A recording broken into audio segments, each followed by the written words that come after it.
I've never been a fan of funerals, but I had one for us. My thoughts revisit our memories often. They come and go whenever they want. Like a very own cemetery. I never needed to carry a can of water to the flowers I put next to our headstone. My tears did enough. It read, "Here lies what could have been." I tried to numb myself at the funeral, but my tears tried to compete and follow the bundle of flowers I was holding out. As if my tears had their own arrangements. I wrote our obituary with the same ink my pen and tongue made you spill. I use my pen often after I wake, but the ink didn't really write the same. I feel like you were the only one that knew how to read my cursive. I buried us with questions. My pride too big to leave room for answers. Is it still death if our bodies are alive, but the soul we had tied together already transitioned? I think it hurts more when you can't touch something that you know was still alive. Fuck. I've never been a fan of funerals, but I had one for us. Here lies what could have been.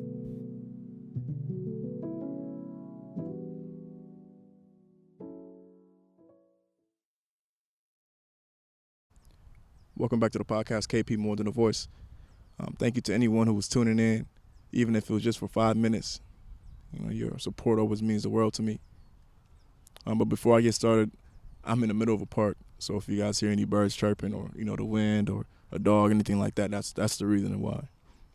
But this is like my third or fourth time, not today, just in general, of sitting down and trying to record this episode, because every single time I try to record, I ended up getting interrupted, or when I listen back to it, it just didn't feel authentic enough. I really, really pride myself on being my true self on this platform, or at least try to be. And it just didn't feel right to sit here and uplift myself and uplift others when I didn't even really believe the words I was saying. So now, I feel like I can finally touch on certain topics and not feel a knot in my throat or be avoidant of conversations. And on a side note, the poem you guys heard in the beginning isn't anything new. I recorded that months ago. And, shout out to Renzo.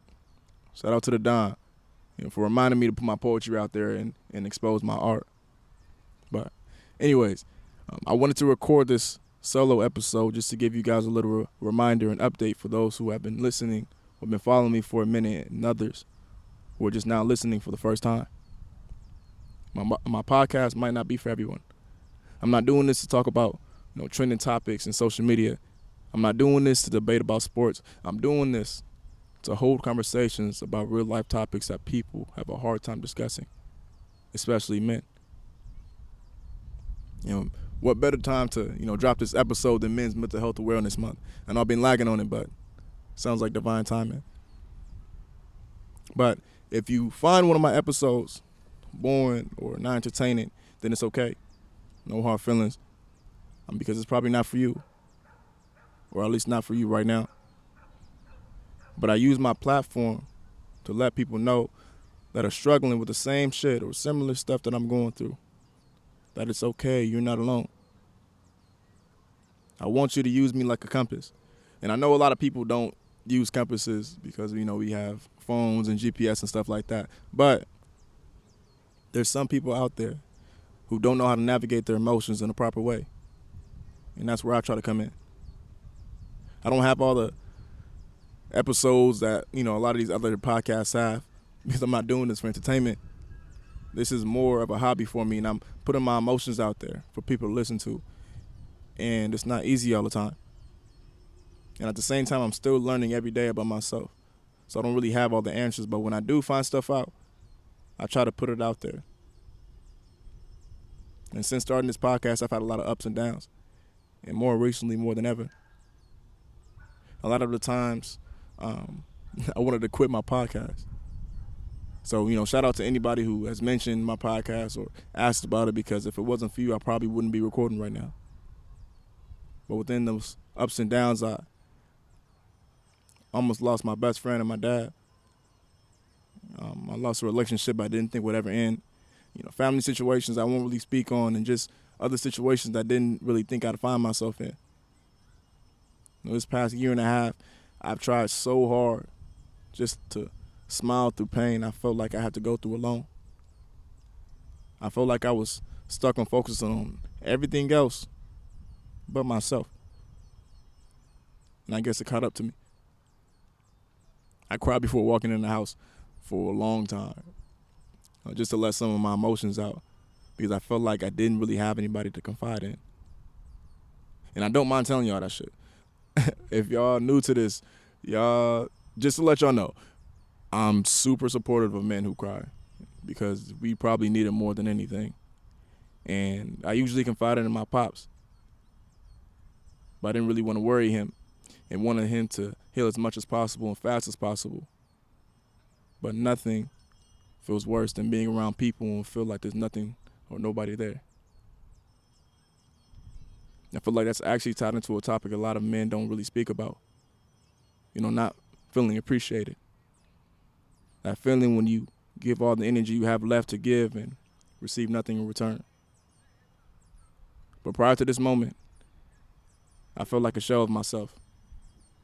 I've never been so far away from God and my spirit. And the flame of positivity I was trying to give to this platform, I felt like it just couldn't light anymore. I just felt broken. I lost myself giving my entire self to situations that didn't even serve me. And for the first time in a long time, I'm feeling like myself again. I feel like the person who started this podcast.